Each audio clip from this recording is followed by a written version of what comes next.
cargando recién. Sí, doctor. Sí se ve, doctor. ¿Está bien? Ya. Bien, vamos a ver entonces la fisiopatología de la insuficiencia renal. ¿Ok? Ese es el tema. Espérame un minuto, es que esta silla no es muy cómoda. A ver, esta vez. Así.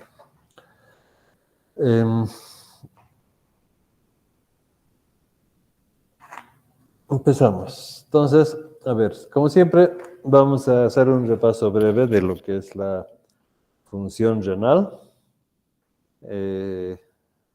para que puedan ubicarse mejor en la parte patológica. Ya hemos hecho algunas clases, incluso que son de renal, ¿no? Hemos visto ya síndrome nefrótico, creo que nefrítico también. Aparte de las clases, en las prácticas también hemos hecho. Entonces, esto es ya una integración de todo lo que hemos visto. Entonces, ¿a qué llamamos insuficiencia renal? Es específicamente el deterioro de toda la función renal. Entonces, necesitamos saber eso, las funciones, ¿no? ¿Cuáles son las funciones? Eliminación de desechos, como ven aquí, arriba a la derecha. Elimina sustancias de desecho que ustedes ya saben. Y de esto la más importante, bueno, no la más importante desde el punto de vista clínico para el diagnóstico, es la urea y la creatinina, ¿no? Y obviamente todas las otras sustancias que tienen que salir del cuerpo son eliminadas la mayor parte por el riñón, por la orina. Luego otra función, estas son muy importantes, la regulación del volumen y osmolaridad del líquido extracelular y por tanto también del líquido intracelular. Esta función es muy importante desde el punto de vista médico y clínico porque van a ver después la sintomatología tiene mucho que ver con eso, ¿no? Y todo el proceso fisiopatológico parte de eso. Cuando hablamos de la regulación de volumen y osmolaridad, estamos hablando de un equilibrio muy preciso, ¿no? En cuanto a un aumento en el volumen circulante o un aumento o una diferencia en la proporción entre el volumen del líquido intracelular con el líquido extracelular, todo eso va a hacer variar a la función celular en general. Entonces, por eso tanto, tiene que estar en un equilibrio específico, ¿no? Y el otro muy importante es la regulación del equilibrio, bueno, está en relación hasta el equilibrio hidroelectrólico, especialmente las concentraciones de los iones básicos que son del líquido extracelular, de potasio, cloro y de sodio, ¿no? Y también, igual de importante, es la regulación del equilibrio ácido básico. Entonces, si ven, son funciones, especialmente estas últimas, las de regulación de volumen, del equilibrio hidroelectrolítico y del pH. Es una regulación que está orientada a mantener un microambiente para todas las células del organismo adecuado, no solo adecuado, el más adecuado posible para que funcionen óptimamente, ¿no? Entonces, es una regulación para mantener un microambiente óptimo. Entonces, la alteración de eso va a traer varias patologías, como ya hemos estado viendo. ¿Qué saben ustedes? Yendo rápidamente, para que se acuerden bien cómo funciona, tienen aquí inicialmente bueno, aquí está esquematizado así bien bonito. Tenemos la filtración glomerular inicialmente, que como ya saben, también puede ser un objeto de alteración y por tanto también alterar todo el proceso consiguiente, ¿no? En lo que es la función de la nefrona. Luego tenemos el túbulo contorneo proximal, donde principalmente se absorbe, si se acuerdan, 64% de todo lo que se filtra, y aquí, como ven, es principalmente iones, agua y todos los otros compuestos, ¿no? 64% de líquido. Luego tenemos el asa de Henle, que es muy importante en cuanto a reabsorción de agua, y por tanto, aquí sí es importante la regulación de la osmolaridad. Y luego en la porción final, donde es la porción dilutora, si se acuerdan, ahí se regula todo lo que es la concentración de solutos, ¿no? Especialmente, por tanto, la osmolaridad.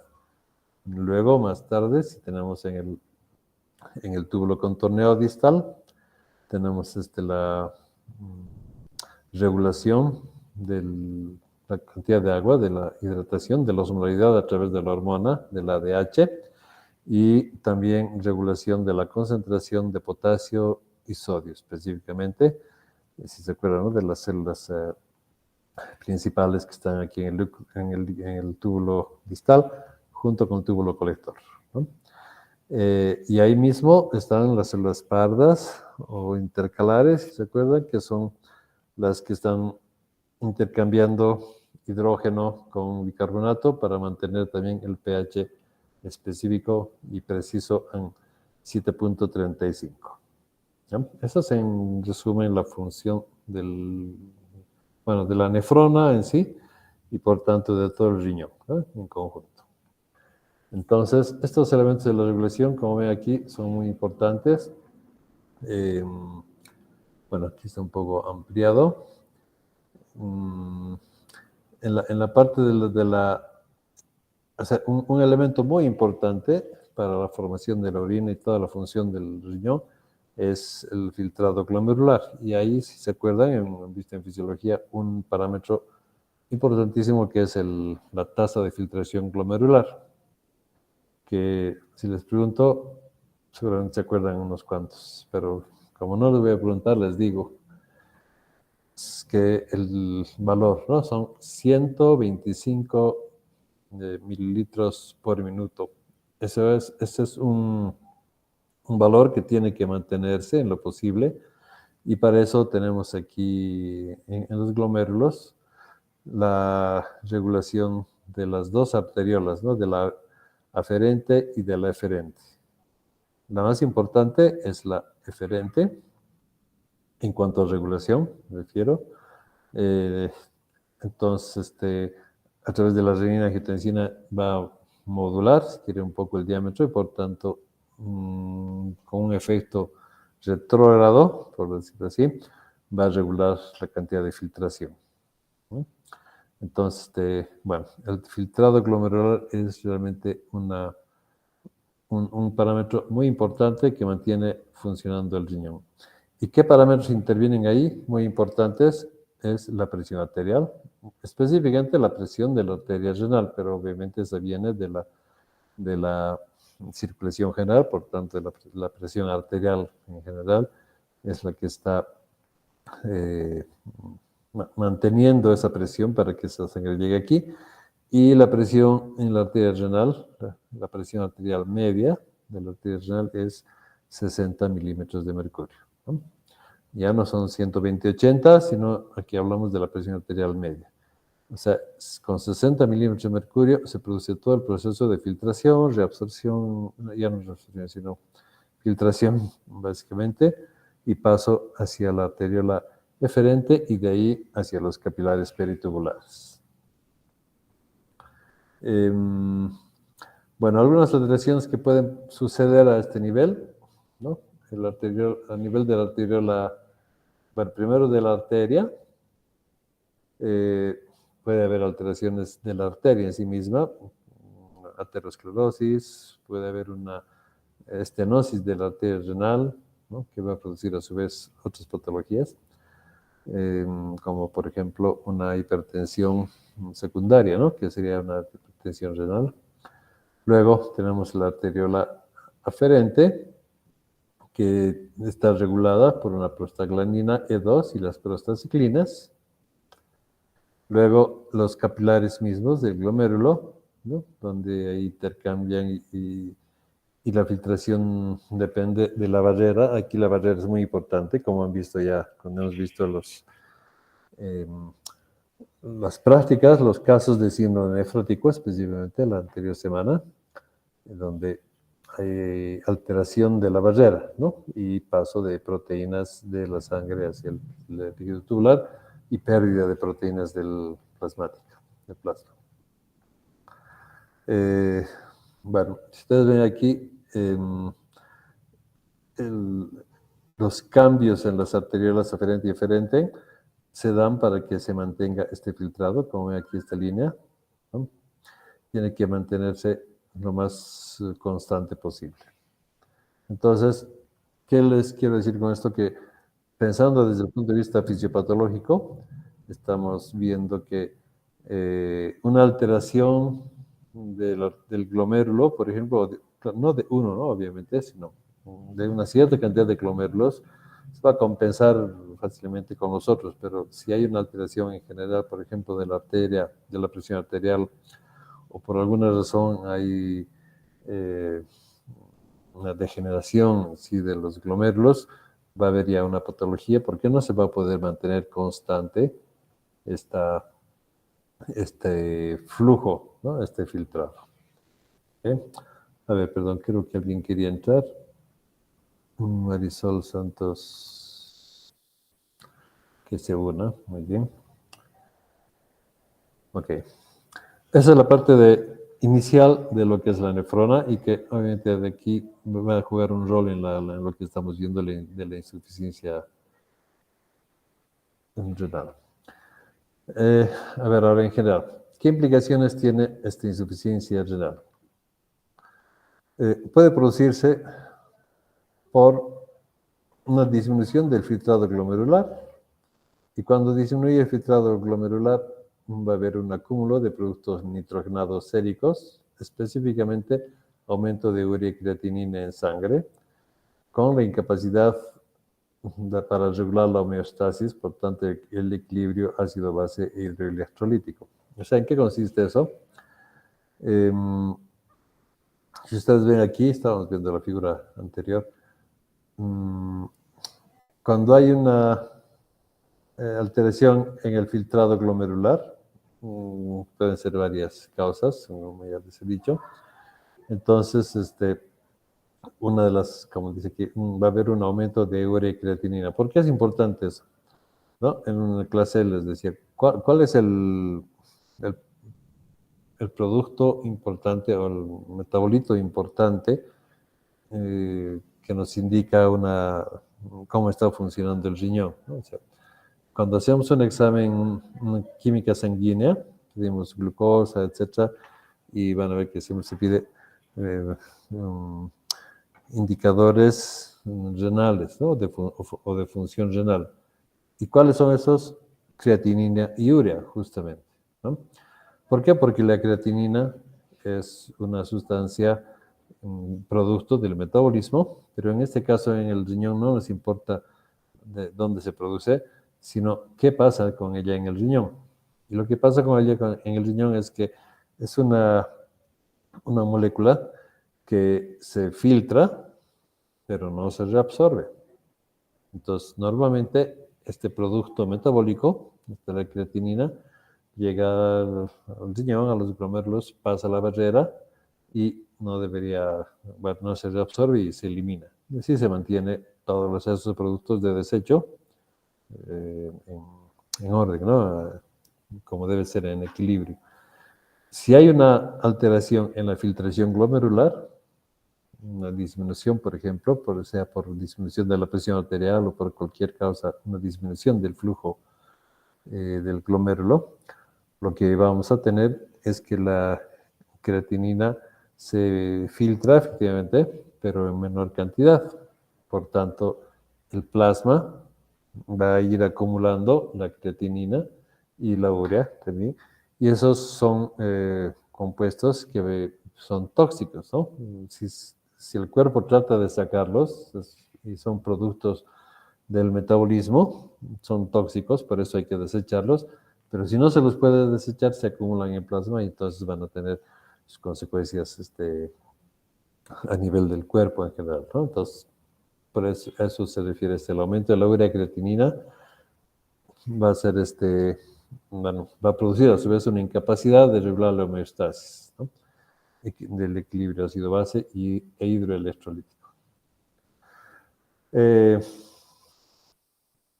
La excreción de la creatinina, les decía, es dependiente de la tasa de filtración glomerular y esta depende del flujo renal. Entonces, esos dos son parámetros muy importantes y se podían clínicamente ver si están, bueno, indirectamente podemos medir cuánto es el flujo glomerular, la tasa de filtración glomerular a través de la creatinina, ¿no?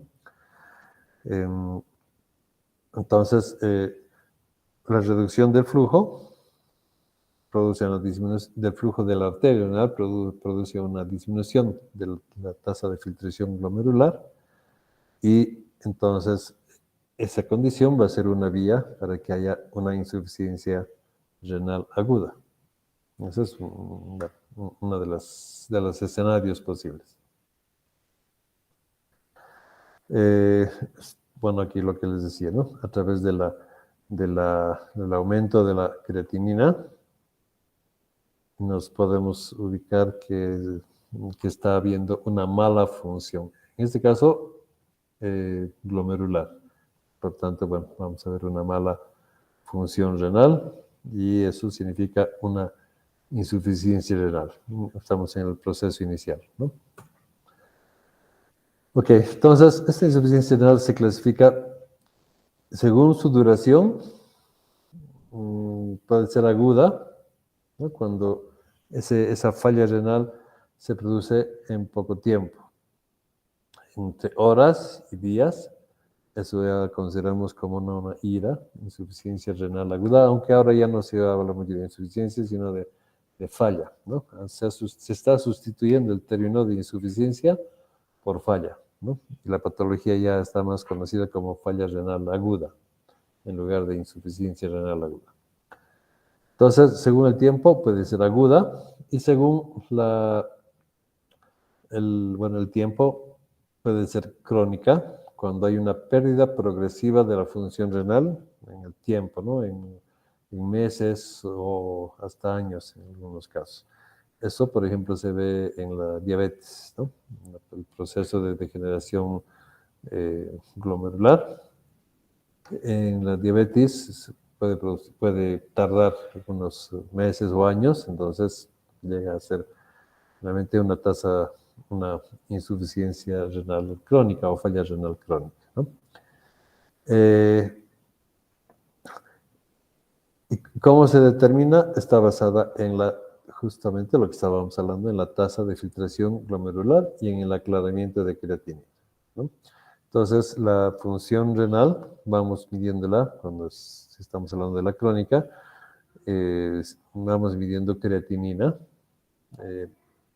un control dentro de un mes, de 2 meses, etcétera, y según cómo vaya saliendo, si hay alteraciones como la diabetes, por ejemplo, vamos a ir viendo cómo la creatinina va a ir aumentando. Entonces, eso nos va a ir diciendo que hay una falla renal. Obviamente, hay que tratarlo, ¿no? Se hace el tratamiento, pero bueno, lo que queremos mostrar aquí es que la clasificación se dice que es crónica cuando hay una pérdida progresiva que está, y determinamos que es una pérdida progresiva en base a la tasa de filtración glomerular y el aclaramiento de creatinina, que es cuánta creatinina se elimina. Y como no hacemos directamente la medición de creatinina, lo hacemos indirectamente a través de la creatinina plasmática, ¿no? Okay. Luego, la insuficiencia renal puede ser, según el lugar de la lesión o de la causa que está produciendo esta falla renal, puede ser prerrenal cuando el problema que está generando la falla renal está antes del glomérulo, o renal cuando el problema está en el glomérulo mismo, ¿no? O en los túbulos, en la parte justo de lo que corresponde a lo que es función renal. O postrenal, cuando la lesión es posterior a los túbulos, en la pelvis renal o en el uréter, ¿no? Desde ahí puede venir, ahí puede ser el origen más bien de la insuficiencia renal o de la falla renal. ¿Cómo es la etiopatogenia? La prerrenal se produce en condiciones en las que la función tubular y glomerular son normales, pero la tasa de filtración glomerular está disminuida por perfusión renal disminuida. O sea, esa es la condición, ¿no? O sea, los túbulos funcionan bien, el glomérulo funciona bien, pero la tasa de filtración glomerular está disminuida. ¿Y cuál es la causa? ¿Por qué la tasa de filtración glomerular va a estar disminuida? Porque la perfusión, o sea, la cantidad de sangre que está llegando a los glomérulos está disminuida, es baja, ¿no? Entonces, la prerrenal generalmente va a ser por alteración en la arteria renal, una estenosis, por ejemplo, podría ser una estenosis. Pero bueno, cuando hay estenosis hay que diferenciar eso. Como tenemos dos riñones, si se estenosa una, el otro va a suplir, no va a producir una falla renal tan severa en un riñón, por lo menos, pero en el otro sí, ¿no? Bueno, esa es una causa. La más común es la hipotensión, ¿no? Cuando hay hemorragia, por ejemplo, por algún accidente y se ha perdido sangre por una situación o en una cirugía, alguna razón donde se pierda sangre por otro lado y la presión arterial bruscamente va cayendo y un buen rato se mantiene, no un buen rato, no es un ratito, sino horas así, con hipotensión, que a su vez eso condiciona que haya hipoperfusión. Entonces eso va a ser una causa prerrenal para que haya falla renal, ¿no? Aquí tienen entonces etiologías de la renal, lo que les decía. Primero la hipovolemia, una hemorragia, un exceso de pérdida de líquidos, deshidratación, ¿no? Por pérdidas renales, por cetoacidosis diabética, por diabetes insípida, o sea, cuando se pierde mucha agua, lleva igual a la hipovolemia, ¿no? A la pérdida de volumen. O en algunas situaciones, cuando hay, por ejemplo, alteraciones, bueno, algunos pacientes críticos en terapia intensiva, hay anasarca, ¿no? Secuestro de líquido, que es un edema generalizado por hipoproteinemia o por cualquier otra causa, entonces se pierde líquido, aunque está el agua dentro de la persona, pero no está circulando, está secuestrado en los compartimientos. También es algo que en algunos casos se llama el síndrome compartimental. Ese líquido está secuestrado, por tanto el volumen disminuye y la causa de eso es que la presión arterial renal o de la arteria renal va a ser baja, ¿no? En general va a estar disminuida, pero el riñón tiene un parámetro muy importante que para algunos autores es 50 y para otros 60, ¿no? Ese es el límite.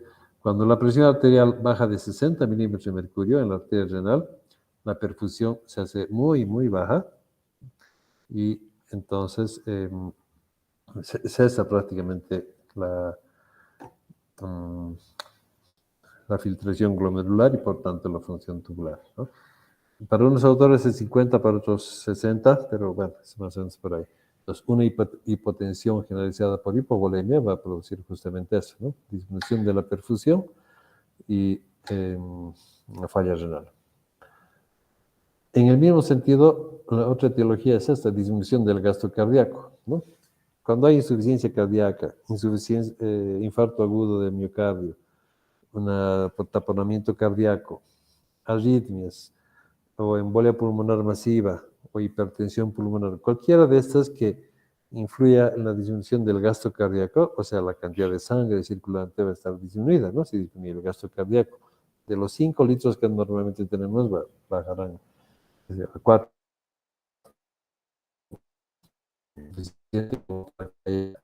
Una disminución de la presión o disminuir el volumen, el gasto cardíaco está más lento, disminuido, entonces van a tener el mismo efecto, ¿no? Si se acuerdan de la ley de Ohm, cuando hablamos de fisiología, la disminución del gasto cardíaco influye directamente en la presión arterial, ¿okay? Disminución del gasto cardíaco casi es directamente disminución de la presión arterial. Vasodilatación periférica, esa es otra etiología causada por sepsis, anafilaxia, antihipertensivos o por anestesia, ¿no? Cuando se elimina el control del sistema nervioso simpático en los vasos, se relajan los vasos. Pasa lo mismo cuando hay anafilaxia, en la relajación de los vasos, venas y arterias. Entonces, el compartimiento plasmático, que normalmente es de 5 litros se va a ampliar y puede volverse 7 litros, entonces la presión arterial va a bajar. Aplicando la misma ley que ya conocen, va a disminuir la presión arterial, por tanto, la presión en la arteria renal también va a ser muy baja, ¿no? Otra de la que les decía, la estenosis de la arteria renal, ¿no? Puede deberse a placas ateromatosas, displasia fibromuscular, o está asociada con la presión arterial disminuida, ¿no? Distal a la obstrucción. Entonces, bueno, ya hablé hace rato de esto. Si está obstruida la arteria, pues no hay flujo suficiente, ¿no? Aunque el gasto cardíaco esté bien, la presión arterial en otro nivel bien, pero si hay estenosis, el flujo o el gasto, bueno, no, sí, el flujo mejor, el flujo renal va a estar disminuido. Y otra etiología para que haya una prerrenal, una falla renal prerrenal, sería la vasoconstricción renal, ¿no? Por procesos de hipercalcemia, el calcio en general, ustedes saben, aumenta la concentración de calcio extracelular, produce una contracción muscular en general. Entonces, en los vasos que son muscularizados también se va a producir una contracción, por tanto, va a haber una vasoconstricción, ¿no? O también por la liberador de vasoconstrictores o liberadores de calcio, o directamente vasoconstrictores, como la norepinefrina, ciclosporina, anfotericina B. Estos son antibióticos que se utilizan normalmente. La norepinefrina se da en casos donde, por ejemplo, se utiliza mucho en los que hacen fisiculturismo y consumen mucha proteína, ¿no? Bueno, por ahí más o menos. Es un camino en el que aumenta la adrenalina en general y la epinefrina. Entonces, bueno, como ven, todo eso cae, todas estas etiologías caen en un mismo punto que es disminución del flujo renal y del flujo glomerular, por tanto, disminución de la tasa de filtración glomerular y eso lleva a una falla renal. Otras causas, alteración de las respuestas autorreguladoras renales, ¿no? Cuando normalmente, si hay una disminución del flujo, va a haber una vasoconstricción de la arteriola aferente o eferente. Si se acuerdan, en fisiología son las dos que regulan, ¿no?, el flujo y lo que les he mostrado al principio. Entonces, si estamos usando algunos medicamentos, como los AINES, que inhiben la prostaglandina E2, que va a actuar sobre la arteriola aferente, o las prostacilinas, igualmente, que son vasodilatadores que secretan el glomérulo. Entonces, si están inhibidos, esos pueden producir una vasoconstricción y también disminuir el flujo, ¿no? Lo mismo con inhibidores de la enzima de las ECAs. Y otra causa que ya es en caso extremo, que es el síndrome hepatorenal, cuando hay una elevación inexplicada de la creatinina plasmática, pero eso viene por cuestión del hígado, ¿no? Una alteración hepática. Insuficiencia hepática podría ser, una hepatitis que genera, sobre todo, bueno, más en cirrosis, en enfermedades así, como la cirrosis, ¿no? Degenerativas o, ¿cómo se llama? Bueno, las enfermedades que alteran la estructura del hígado. Entonces, en esas situaciones hay una liberación sistémica de vasodilatadores, ¿no?, que lleva a una disminución significativa, otra vez, de la resistencia vascular sistémica. Se genera una hipotensión generalizada y eso obviamente termina en lo mismo, ¿no?, en hipotensión o falta o disminución del flujo renal y por tanto disminución de la tasa de filtración glomerular y falla renal. Ok, esas son las prerrenales. Las renales, esas ya involucran al mismo glomérulo, a la estructura del glomérulo y a los túbulos. Es más común, como van a ver, es en los túbulos, ¿no? Entonces, la renal está asociada a la liberación de vasoconstrictores de la arteriola aferente y la lesión renal isquémica es la más común. ¿Qué significa eso? Que hay, como ven aquí, destrucción, este es el glomérulo, estos son los túbulos, hay una destrucción de las células tubulares por isquemia, ¿no? La isquemia es una falta de oxígeno. Entonces, si hay una hipotensión o por presencia de sustancias tóxicas o cualquier otra causa que inhiba o bloquee la llegada de oxígeno a estas células, van a estar en isquemia. Bueno, más que, no sé, eso sería anoxia. Isquemia, más bien, no están bien perfundidas en sangre.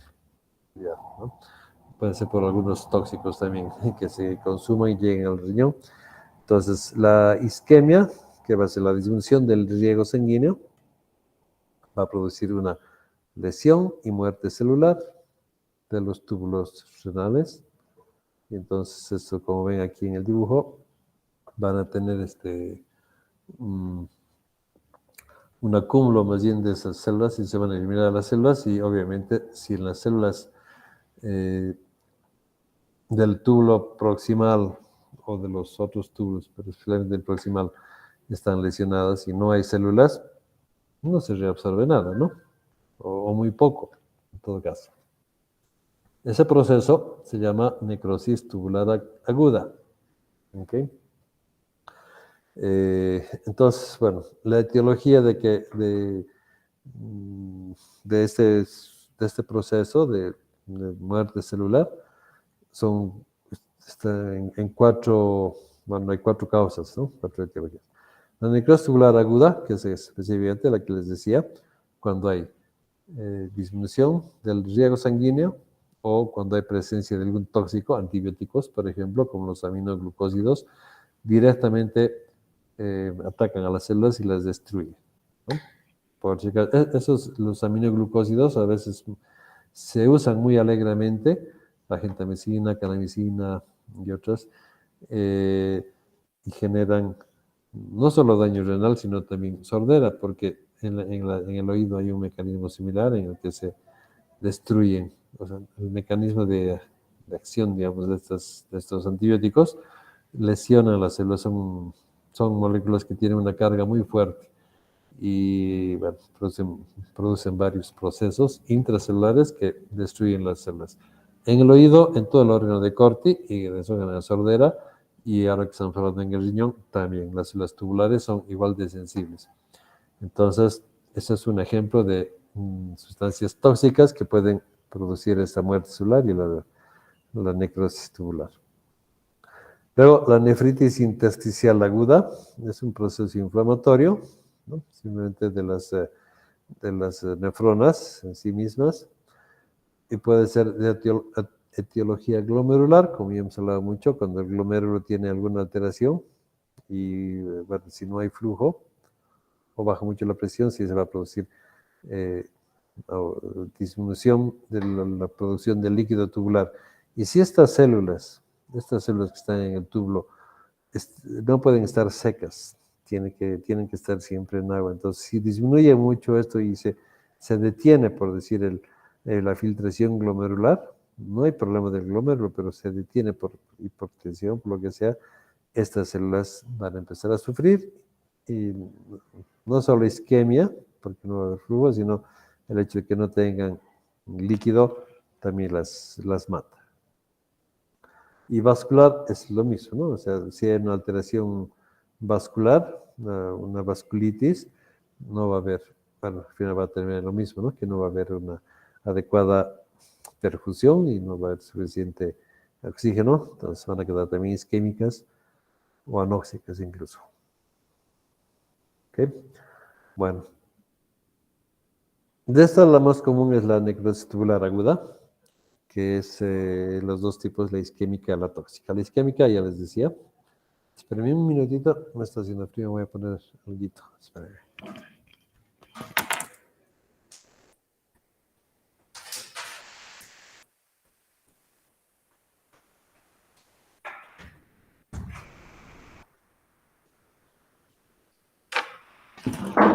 Ya volví. Aunque estamos en agosto, igual todavía hace frío. Ok. Bueno, entonces les decía, la isquémica es cuando hay una isquemia, ¿no?, prolongada, como dice ahí, lleva a alteraciones vasculares. A ver, ¿cuáles son las causas de que esa isquemia? Alteración de autorregulación, que ya hemos hablado, necrosis tubular y apoptosis de las células, esa va a ser la consecuencia, y una lesión endotelial que causa síntesis disminuida de prostaglandinas y producción de radicales libres de oxígeno, lo que va a destruir más a las células, ¿no? Bueno, esas son las alteraciones que produce la necrosis tubular isquémica. O sea que, a su vez, va a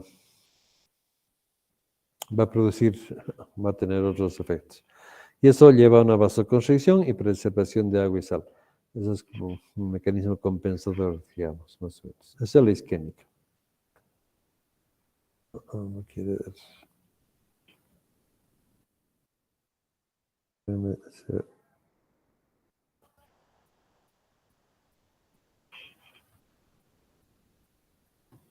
Se ha desconectado. ¿Me están escuchando, chicos? Sí, lo escuchamos, doctor, Sí, pero ya no doctor. hay pantalla. Ya no hay Sí, nada en pantalla. sí, algo ha pasado con, no sé qué ha pasado con PowerPoint. A ver, espérame.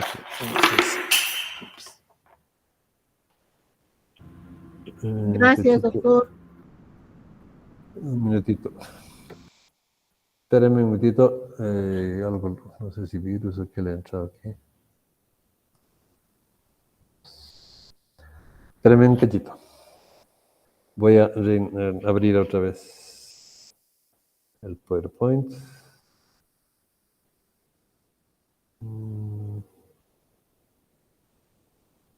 Estamos por aquí.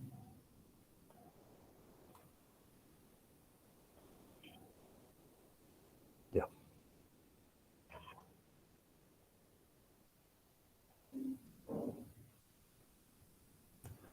A ver, no sé qué ha pasado. Voy a compartir otra vez.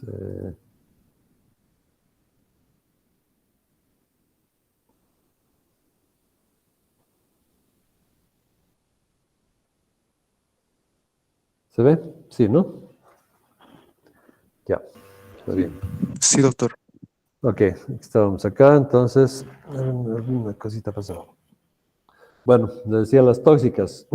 ¿Cuáles son las causas más tóxicas? La rhabdomiolisis, supongo que sí han debido oír ese término, ¿no? Es la destrucción del músculo. Músculo liso, destrucción, bueno, en general del músculo. Y eso es muy tóxico para el cuerpo, ¿no? Entonces, esa es una de las causas. Cuando el músculo está lesionado, cuando está edematizado, ¿no?, produce una disminución del volumen circulante en general, de sangre, activación del sistema nervioso autónomo, secreción de hormona antidiurética y activación del sistema reticular activante. Entonces, bueno, esos son los efectos de la rhabdomiolisis. La mioglobina, esa es la parte tóxica de la rhabdomiolisis. La mioglobina induce el aumento de proteínas vasoconstrictores, endotelina, reduce las moléculas vasodilatadoras como el óxido nítrico y por tanto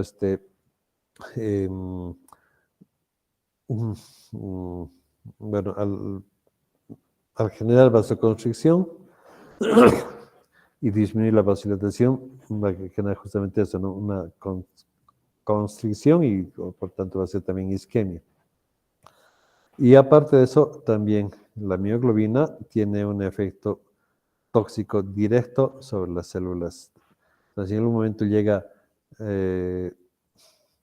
esta mioglobina llega a pasar por el túbulo y se filtra y pasa a las células tubulares, y es tóxica y las destruye, ¿no? El Como ven aquí, ¿se acuerdan, no? Del grupo M. También induce obstrucción tubular y además lesión celular directa.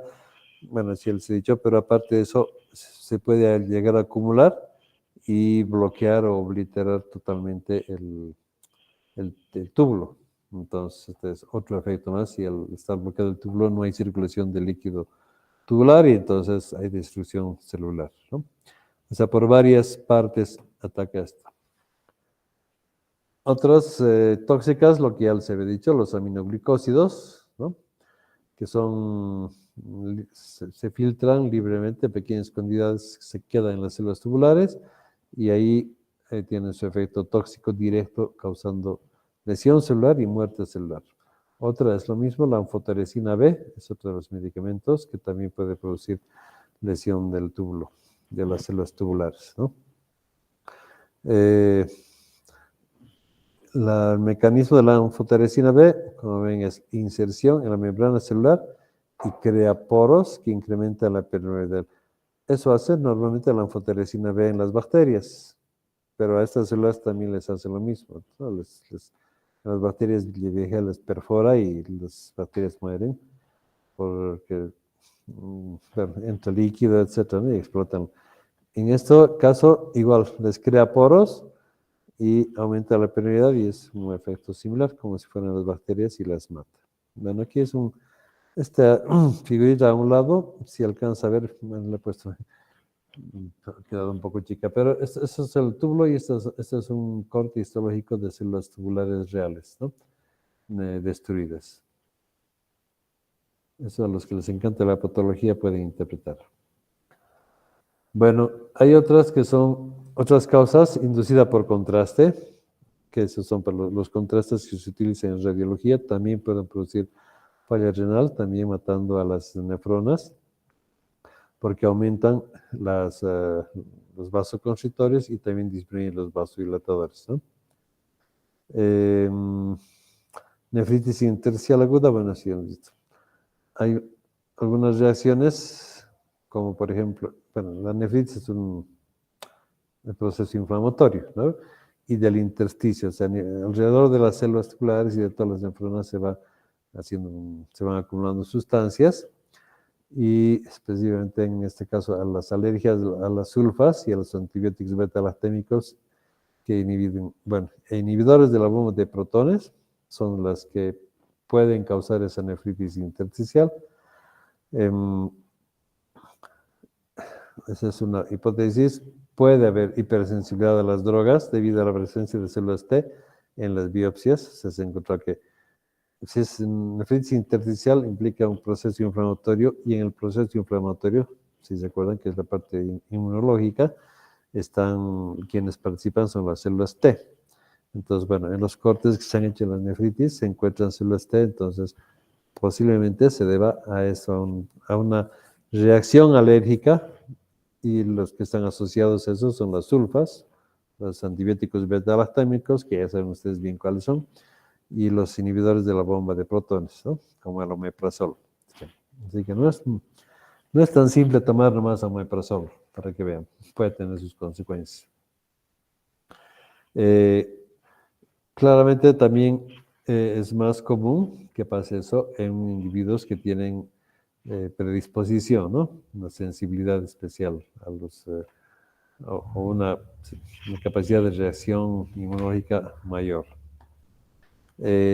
Como ven también, bueno, se han encontrado también anticuerpos antimembrana basal en el glomérulo, entonces posiblemente también es parte del proceso de nefritis y de falla renal. Falla renal. Luego tenemos, bueno, las otras por infecciones, la pielonefritis, que es una infección que más bien es de la parte del cáliz, ¿no? Es un proceso inflamatorio también y infeccioso, las bacterias, E. coli sobre todo, sube, llega ahí y bueno, genera todo un montón de de eventos, digamos así, ¿no? El patógeno puede inducir la secreción de quimiosinas y citocinas que llevan a un proceso inflamatorio y por tanto una lesión directa al intersticio, ¿no? Bueno, así los hechos se inicia con la presencia de bacterias, o sea, en el túbulo, y eso lleva a una lesión tubular, ¿no? Bueno, ese es el mecanismo. La lesión celular expone a los antígenos endógenos a la reacción inmune y otra vez bueno, se desarrolla la nefritis intersticial, ¿no? O sea, todo esto, cuando hablamos de nefritis intersticial, está, digamos, resumida como una reacción, es inflamatoria, pero especialmente inmunológica, ¿no? Por eso ahí se encuentran anticuerpos, se encuentran células T, y en este caso, para las con pielonefritis, con presencia de antígenos endógenos de la E. coli principalmente, y bueno, no sé si hay otros, que generan ese proceso inflamatorio que se llama nefritis intersticial.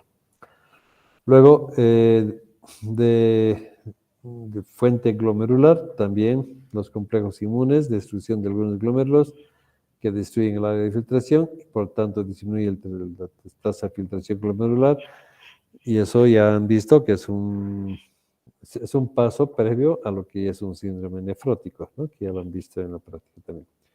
Y de origen vascular, microangiopatías, vasculitis y émbolos que llevan al flujo renal reducido. Eso es igual. Esas son también alteraciones renales, ¿no? Todas estas van a llevar a la destrucción de las células tubulares. Como les decía, entonces, estas células tubulares son muy sensibles al isquemia y al estoquio, ya hemos visto. ¿Y qué sucede con ellas cuando están en esa situación? Entonces, tienen aquí algunos los cambios que suceden. Estos son un poquito de la patología, de los procesos que se dan. Hay tumefacción celular, pérdida del borde en cepillo y de la polaridad, hay formación de bullas, son como ampollas, ¿no? Las bullas, y desprendimiento celular. Este es más o menos el proceso patológico que sufren las células intersticiales, y este cuadrito justamente les muestra ahí de los túbulos, y ustedes pueden ver en áreas donde no hay células, que, o sea, que se han desprendido y se han lesionado esas células, ¿no? La polaridad,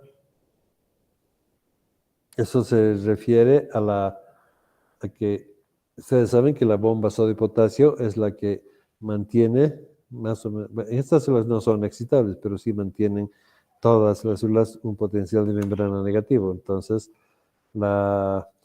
normalmente tiene que ser negativo. Cuando hay una alteración de la bomba sodio-potasio, se pierde esa polaridad, o sea, ese potencial de membrana negativo se pierde, ¿no? A eso se debe la polaridad.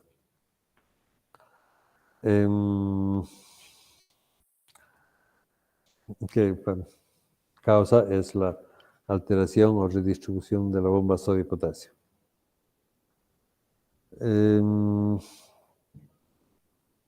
Bueno, estos son algunos otros mecanismos más. ¿Qué sucede después de eso? Cuando hay lesión renal, se desprenden las células tubulares que van a ir a obstruir el túbulo. O sea, no solo la hemoglobina o la mioglobina van a bloquear, sino las mismas células, lógicamente, al desprenderse, forman pequeños cúmulos de células y van a ir a bloquear el túbulo, ¿no? Y por tanto, aunque se reponga el líquido, bueno, van a estar bloqueando. Y por tanto, al estar bloqueando, aumenta la presión intratubular, que contribuye a la disminución del filtrado glomerular y también contribuye al edema intersticial, ¿no? A haber más acumulación de líquido a nivel de los túbulos. Otra cosa que sucede es que la lesión endotelial, ¿no?, produce liberación de la endotelina. Ustedes saben que la endotelina es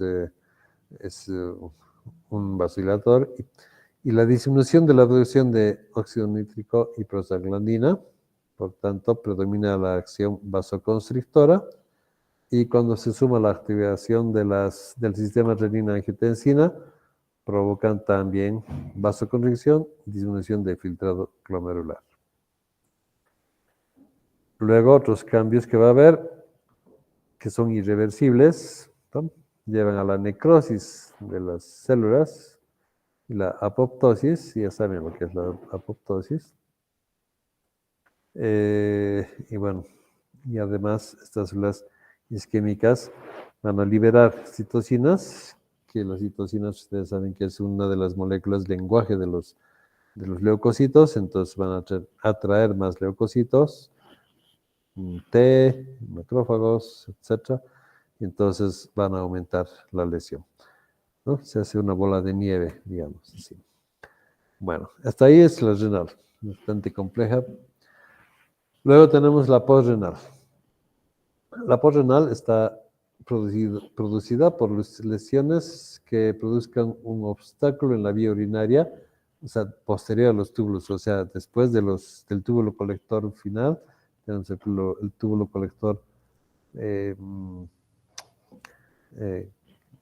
es el túbulo colector medular sería, y de ahí ya se forma el uréter, ¿no? Entonces, una obstrucción ahí, por ejemplo, impide que salga la orina, y eso hace que aumente la presión en los túbulos, y esa presión se ejerce hacia atrás, ¿no? Retrógrada. Como aquí está obstruida el uréter, y eso va a hacer que hacia atrás aumente la presión del líquido a nivel de la pelvis renal y por tanto, obviamente, también a nivel de las nefronas, ¿no? Y si aumenta esa presión, bueno, lo que sucede es que compromete el filtrado glomerular. Eso supone un 5% de las causas de la falla renal aguda. ¿De dónde vienen? Pueden ser lesiones extrarrenales de uréter, pelvis, como litiasis, tumores, fibrosis, en la vejiga también, ¿no? Tumores, prostatismo, vejiga neurógena, en la uretra misma, estenosis, fimosis, o sea, de aquí hasta la salida, hasta lo último, hasta la uretra, cualquier alteración de estos que obstruye el flujo va a llevar a que tenga un efecto retrógrado.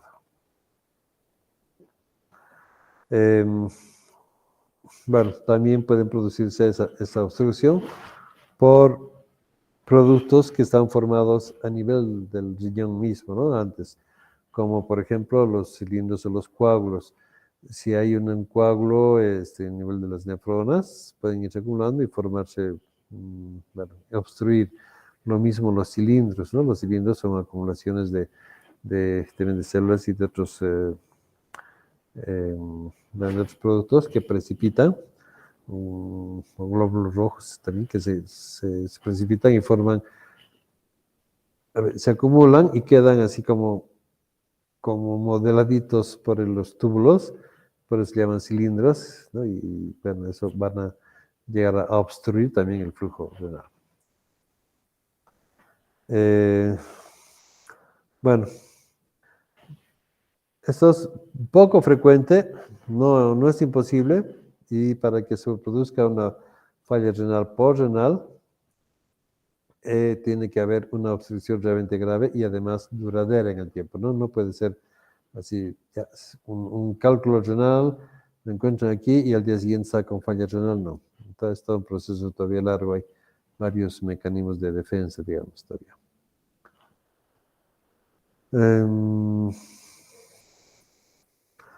Bueno.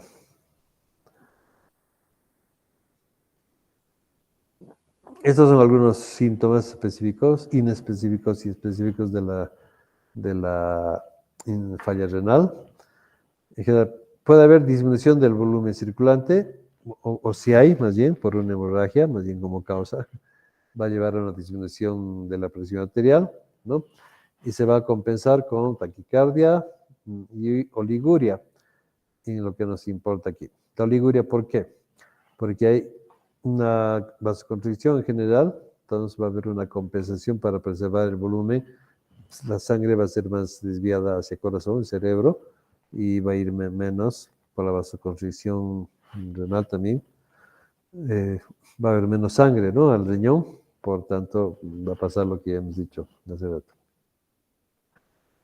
La oliguria puede ser también debida a la lesión del glomérulo, ¿no? Si no hay un buen flujo renal, no hay tasa de filtración glomerular adecuada, entonces va a ser muy poca formación de orina y entonces lleva a la oliguria o finalmente a la anuria, ¿no?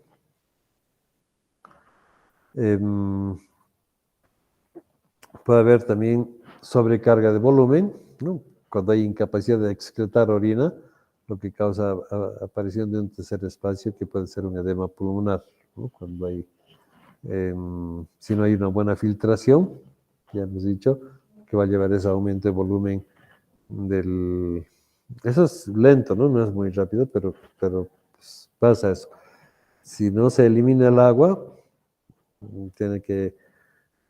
se va a quedar en alguna parte en el cuerpo, ¿no? Entonces ese es el tercer espacio o el secuestro del líquido.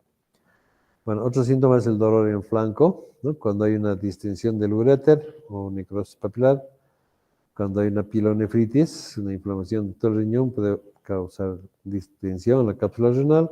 En ese caso puede haber hematuria, edema, hipertensión y puede indicar un síndrome nefrítico. Aquí es importante en la parte semiológica el signo del puño de percusión, ¿no? El nivel del riñón, generalmente un pequeño golpe ahí puede causar un dolor no intenso, bueno, va a depender del nivel de inflamación que tenga, pero sí va a causar un dolor que no es el muscular, sino adentro, ¿no?, de la cápsula renal.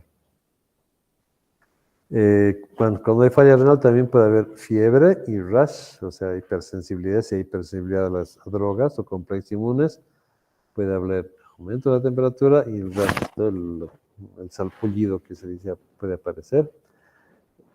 Puede haber uremia, ¿no?, por acumulación de desechos nitrogenados y puede llevar primero a confusión mental y, bueno, terminar en una encefalopatía.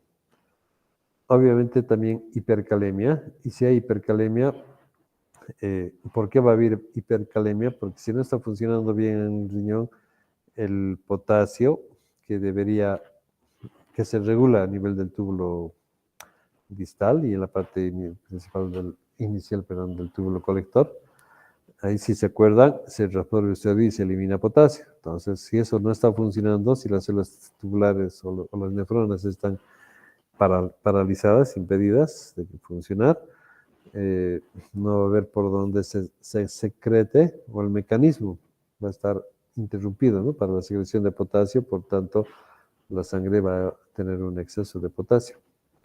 Y eso tiene varios efectos, sobre todo a nivel del corazón, ¿no? Síntomas inespecíficos, puede haber náusea, dolor abdominal, debilidad muscular, inapetencia, etc. Y la obstrucción de uréteres impide el vaciamiento, ¿no?, que sería posrenal. Entonces, bueno, aquí están síntomas así genéricos, no están tan específicos, pero bueno, para eso la fisiopatología, para que es a partir del síntoma tengan una hipótesis, una idea de qué le está pasando a la persona y con eso ya puedan saber. ¿Cómo evoluciona la falla renal? En 3 fases. Inicialmente, una falla renal aguda, en los primeros días, 1 a 3 días, hay disminución de diuresis, o sea, una oliguria. Puede haber un aumento, ¿no?, de los nitrogenados, nitrógeno urémico en sangre, ese es el boom. Esos son los primeros días. Luego, cuando ya está establecida la fase renal, la falla renal, perdón, hay una fase de mantenimiento, hay oliguria, entre 40 a 400 mililitros por día, sobrecarga de sodio y agua, entonces va a tener también mucha sed, seguramente. Hipercalemia, ¿no?, en su laboratorio les van a mostrar un potasio elevado, plasmático. Cambio en la acidosis, o sea, va a ser de pH de 6,5 y de origen metabólico, no respiratorio. Y seguramente va a estar compensando, si es que hay acidosis metabólica, compensando también para eliminar eso con aumento de la respiración, ¿no? La frecuencia respiratoria. Y aumento de los BU, como ya está. Y luego la fase de recuperación. Hay un aumento de la diuresis, hay poliuria más bien, ¿no? Más de 3 litros por día por insensibilidad al ADH. Como hay muchas células que recién se están reponiendo, esas células se han ido, entonces aun cuando haya liberación de ADH del bulbo y de la hipófisis, de la neurohipófisis, no va a tener ningún efecto porque no hay células todavía que respondan, ¿no? Esa es la insensibilidad del ADH. ¿Okay? Bueno, puede producirse una diuresis osmótica también. Luego hay fuga de grandes cantidades de agua, potasio y sodio, porque obviamente el riñón no está controlando, pero bueno, ya está en fase de resolución y de recuperación. También va a haber deshidratación a consecuencia de esto, ¿no? De que está perdiendo agua, potasio y sodio. Bueno, hipocalemia, porque inicialmente había hipercalemia aquí, como han visto, en la fase de mantenimiento, pero la hipocalemia, en la fase de recuperación ya va a haber hipocalemia porque con todo esto que está perdiendo aquí, va a perder grandes cantidades, ¿no? Va a perder agua, potasio y sodio, entonces ya va a entrar en hipocalemia y es otro proceso, otro peligro, digamos, ¿no? Y así ahí sí hay que controlar mucho la cuestión cardiovascular. Y bueno, hay vulnerabilidad de infecciones. Eso es en la fase de recuperación. Esas son las 3 fases en general de la falla renal, ¿no? No estoy hablando de específicamente de la prerrenal, posrenal o renal mismo, sino la evolución en general, ¿no? Principalmente, pero esto corresponde a la renal. Pero igual, puede ser prerrenal, pero si entra en falla renal, pues va a seguir las mismas fases, ¿no? Y si es porrenal, igual, sea por una pielonefritis o por cualquier otra causa de obstrucción, va a producir igual, va a entrar en falla renal y va a tener las mismas fases desde el punto de vista clínico, como está ahí. ¿Ok? Bueno, y el otro estado es la insuficiencia renal crónica, que esa ya es una pérdida progresiva de la función renal en el tiempo. Y el diagnóstico requiere lo siguiente: disminución de la función por 3 meses o más, evidencia de lesión renal o la tasa de filtración glomerular menor a 60 mililitros por minuto. Esto es por metro cuadrado para ser muy específicos, pero con que sean estos dos ya es suficiente. Entonces, esos son los criterios para decir que hay falla renal crónica. Les repito, disminución de la función renal por 3 meses, mínimamente 3 meses, y obviamente evidencia de lesión renal, pueden ver en una radiografía, quistes o cualquier otra cosa, y medir la tasa de filtración glomerular menor a 60 mililitros por minuto. O sea, fíjense, está a 1/3. ¿Cuánto es normalmente la tasa de filtración glomerular?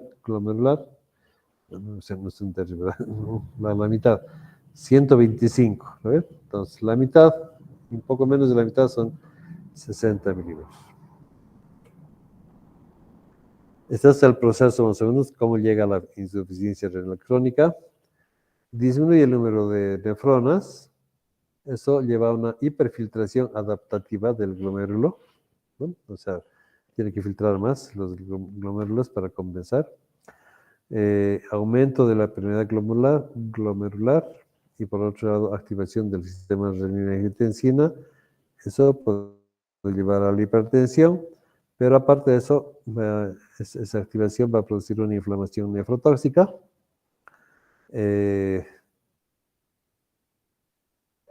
Bueno, y que aparte va a haber paralelamente un aumento en la filtración de proteínas, ¿no? Como estamos hablando aquí, el aumento de la permeabilidad va a llevar al aumento de la filtración de proteínas y macromoléculas. Eso lleva a proteinuria y eso lleva a la dislipidemia. Pero aparte de eso, este aumento de la filtración más la activación del sistema renina produce una inflamación nefrotóxica. Eso lleva a una fibrosis tubulointersticial. y consecuencia disminuye la tasa de filtración glomerular, disminución de la orina, o sea, oliguria, y otras complicaciones sistémicas, ¿no? Todo esto es la crónica, pero eso va pasando en el tiempo, no es rápido, ¿no? En meses o años. Esto es lo que hay en la insuficiencia renal crónica, generalmente está acompañada con hipertensión, por lo que hemos visto, por la activación de los sistemas renina-angiotensina, aldosterona. Hay cambios glomerulares y vasculares en el tiempo, entonces eso va a llevar a esto, a que haya presión arterial elevada, que causa una respuesta de hipertrofia de la íntima de los vasos grandes y pequeños, y los mecanismos de compensación que van a producir daño glomerular, y la esclerosis global o lesión isquémica de la nefrona, ¿no? Finalmente, todo eso le lleva a la muerte de la nefrona. Luego también hay nefritis intersticial, o sea, también con intervención del sistema inmune, como podría darse, por ejemplo, la enfermedad vascular o glomerular, que lleva una atrofia tubular, nefritis intersticial y secundaria, bueno, esto es siempre secundaria a procesos inmunológicos, ¿no? Por alergia, por una reacción intensa, liberación de anticuerpos, todo eso, ¿no? Todo lo que hemos visto, así, el proceso es como un autoinmune, ¿no? Y por ejemplo, en las enfermedades autoinmunes como el lupus, hay que cuidar eso y es más o menos, no es muy frecuente, pero sí puede haber nefritis intersticial, ¿no? Y en otras enfermedades autoinmunes.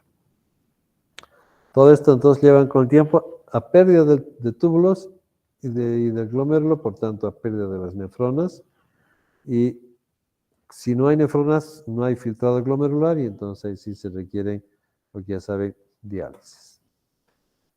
Ok, eso es lo que rápidamente vamos a ver, la fisiopatología de la crónica. Va a haber un edema generalizado, por retención de agua, por la pérdida de la filtración glomerular. El agua se va a mover hacia el espacio intersticial, porque aumenta la presión hidrostática, ¿no? Causa acumulación de líquido en extremidades inferiores. Es más o menos común que se diga, ¿no? Sí, se han hinchado mis pies, se han hinchado mis ojos, he despertado con mis ojos hinchados. Uy, hay que ver, tu riñón está mal. Sí, se dice eso. Luego, estertores pulmonares por lo mismo de esto, disminución de la frecuencia respiratoria por acumulación de líquido, es también por edema pulmonar, ¿no? Justamente. Puede haber anemia, ¿no? Fatiga, capacidad reducida del ejercicio, son los síntomas de una anemia.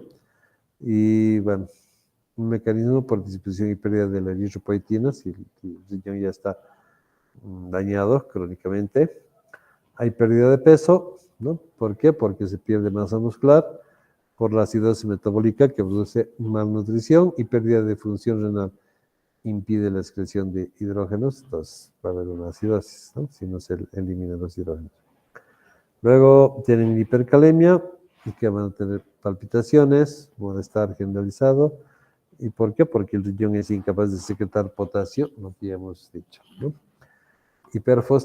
Hiperfosfatemia, eso también va a afectar a los huesos, ¿no? Como están dañados, no pueden eliminar los fosfatos, tienen mucho que ver con el metabolismo óseo, ¿no? Si se acuerdan, con el calcio, la formación de huesos. Entonces, si no hay riñón, no puede eliminar los fosfatos, como si se acuerdan de fisiología, en la parte final intervienen los fosfatos para sacar los hidrógenos. Entonces va a haber hiperfosfatemia e hipocalcemia, porque va a disminuir el nivel de vitamina D3, ¿no? Eso es lo que decía. Inicialmente por hiperfosfatemia y después por bajos niveles de calcitriol, por disminución de la enzima convertidora de colecalciferol que está en el riñón. Si se daña el riñón, pues tiene todas esas consecuencias. Entonces ya tiene, como ven, muchas alteraciones. Hasta ahí acaba la clase de insuficiencia o falla renal. ¿Ok? ¿Alguna pregunta, chicos? Doctor, Doctor, al mismo tiempo perdón. que llega a haber el edema pulmonar, Espera. porque tenemos un edema generalizado, también podemos decir de que se puede llegar, o se pudiera llegar a una etapa donde el paciente también pueda llegar a presentar ascitis y pericarditis. A ver, no te entendí. ¿Cómo? Eh, Si tienes edema, Ajá, ajá, o sea, dijo que en un cierto punto, independientemente de que la causa sea prerrenal, posrenal o renal, de ajá, la falla renal, se podía llegar a ver en una de las etapas la el edema, hipervolemia, el edema generalizado, exactamente. Y el ajá, edema generalizado también nos mostró, no me acuerdo en cuál de las diapositivas, que se podía llegar a ver el edema pulmonar, claro, por una ajá, hiperperfusión, ¿no?, del volumen. ajá. Y también cómo se estaría afectando a esta víscera que cubre al pulmón, también pudiéramos verlo en el peritoneo o en el pericardio. Claro, porque el problema es el problema es que si tienes la falla renal, lo que vas a tener ahí es una alteración en el equilibrio hidroelectrolítico. Entonces, eh, eso va a hacer que se secuestre, ¿no? Va a haber un aumento de la, como decir, un escape de líquido hacia los espacios y el pulmón es uno de los más o menos comunes, ¿no? Es más fácil que haya ahí también, pero puede ser en el peritoneo. O sea, eso, el hecho es el que sí, se sale líquido. Ahora, ¿dónde exactamente? Va a depender de la fragilidad, digamos, del tejido. Entonces, en los pulmones es más fácil porque sí hay más espacio, ¿no? El peritoneo simplemente es una membrana, es bastante más rígida, entonces, sin embargo, sí se puede eh, acumular líquido ahí, retroperitoneal también, o el mismo peritoneo. ¿Puede darte una citis? Sí, también podría, ¿no? Solo que para una citis tendría que ser bastante líquido. En todo caso, vas a tener más una hepatomegalia, pero o un edema hepático, ¿no? Pero puede ser en cualquier parte. Lo básico es que se pierde líquido. ¿Sí? Entonces, lo primero sería ver el edema pulmonar, capaz o es menos frecuente una citis en el peritoneo, o lo Ajá. otro sería en el pericardio. El pericardio sería mucho más difícil que se produzca en el pericardio, doctor. Sí, el pericardio es mucho más rígido todavía, pero no es imposible, ¿no? Pericardio es más, si se produce la pericarditis es más por inflamación o por pérdida si se llena el líquido ahí, es una cavidad virtual, ¿no ve? También, pero por otras causas más sí. Sí, es poco probable que sea en el pericardio. Gracias, doctor, quedó claro. ¿Ok? Listo. ¿Alguna otra más? ¿Alguna otra pregunta más, chicos? Doctor, en el caso del edema periorbitario, ¿qué tan frecuente sería verlo debido a la causa de la insuficiencia renal? Ya que creo que guarda mucha relación debido a que es uno de los lugares principales, ¿no? Para llegar a identificar o en qué grado de Mm, progresión de la enfermedad. No, sí, es bastante frecuente, pero tiene mucho que ver con el estado digamos, de estado de vigilia de las personas, ¿no? Por ejemplo, ¿por qué se presenta ahí? Y siempre aparece en las mañanas, no en el día. En el día, alguien que está con una, digamos, falla renal incipiente, mientras esté en el día caminando, haciendo sus cosas, no va a pasar nada. Empieza o se presenta más bien en las mañanas temprano, no amanece con los ojos hinchados, ¿no? ¿Por qué? Porque es un proceso por eh, por la gravedad en sí, ¿no? Entonces, como está uno durmiendo, el, no hay contracción muscular, todo está así, digamos, en paz. Entonces, por el hecho de que uno esté echado, se va a ir a acumular más hacia algunas partes que son más débiles también, en ese caso la palpebral. Entonces, cuando hay falla renal, sí, bueno, incluso con, con las pielonefritis, ¿no? Que también producen un efecto similar, cambios en la proporción de la presión hidrostática. La clorhidrosis osmótica no varía, pero sí la presión hidrostática por alguna alteración, como hemos visto, de los hidroelectrolitos, ¿no? Por los iones. Entonces, sí está asociada y es uno de los signos más o menos frecuentes. Antes era más frecuente, solo que ahora es más fácil detectar más temprano. Entonces, ya no es tan, antes era muy, como casi un vox populi, así que, sí, hincha tus ojos, debes tener mal de los riñones, ¿no? Hasta jóvenes, porque habían bebido toda la noche y estaban los ojos hinchados, así se decía. Pero en general había ese concepto de que había una persona mayor que aparecía muy seguido con ojos hinchados y estaba mal de los riñones. Ahora ya es mucho menos porque ya hay digamos, otras maneras de, la acción preventiva, digamos, es mejor, ¿no? Y desde antes ya se puede saber si hay alteración renal. Antes era mucho más difícil y se esperaba hasta que aparezca el síntoma. Ahora hay otros síntomas y bueno, ya el seguro está más extendido y hay otras técnicas laboratoriales que con más anticipación ya detectan, ¿no? Si hay alguna alteración. No sé si contesta tu pregunta, Diego. Sí, doctor, está perfecto. Entonces, como prácticamente sería un edema más que todo subcutáneo, y bueno, en el caso hipotético de que sea una progresión de un paciente que no se realizó chequeos y por tanto aún no se le diagnostique la insuficiencia renal, si este paciente llegaría a dormir sentado, como en algunas personas mayores, entonces el edema sería más que todo en la extremidad inferior, en el lugar pretibial. ¿Sería pretibial o más generalizado, más aumentado? Generalmente sí, en miembros inferiores. Puede ser pretibial, que es lo más común, pero sí. Y si estaría sentado, sería muy... sería raro, a no ser que esté en un estado de casi anasarca, que tenga edema palpebral. No, si está, por decirte, todo el día sentado y en la noche duerme sentado, pues no va a tener ahí el edema. Es una cuestión dinámica, ¿no? No es, o sea, no podríamos decir que es un signo patognomónico, porque es un proceso o un resultado de una alteración fisiopatológica. Entonces, va a depender, si esa persona lo tiene siempre colgado, digamos, no, pues nunca va a tener edema palpebral, pero de maleolo, ¿no? Maleolar, no pretibial. Esa es más dinámica esa cuestión. Perfecto, doctor, Bien. muchas gracias. ¿Alguien más? ¿Alguna otra pregunta más? Bueno, espero que les haya quedado más o menos claro. Bueno, ya verán, hay un caso, ahí lo discutiremos más marcado en su grupo, ¿no? Discutirá más profundamente con sus docentes.